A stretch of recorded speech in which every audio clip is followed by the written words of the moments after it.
প্রত্যাশার দাবিতে সেখানে হাজির হয়েছি। আমরা জীবনের নিরাপত্তা, বাংলাদেশের মানুষের জীবনের নিরাপত্তা, সমাজের ন্যায় বিচার প্রতিষ্ঠার জন্য আমরা এক দফার সিদ্ধান্তে উপনীত হয়েছি।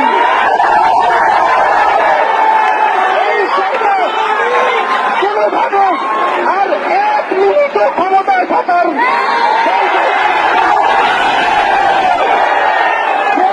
বলেছে গণভবনের দরজা খোলা আছে।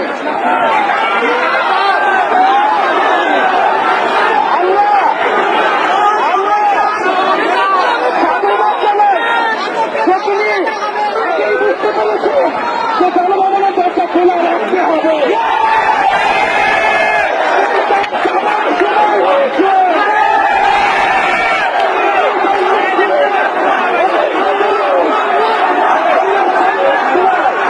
আমরা আপনাকে উৎখাত করার জন্য আসবো। বন্ধুগণ, আমরা খুবই স্পষ্ট কথা, শুধু শেখ হাসিনাকে পদত্যাগ করলেই হবে না। এই যে খুন, লুটপাট, দুর্নীতি এই দেশে হয়েছে তার বিচার হতে হবে।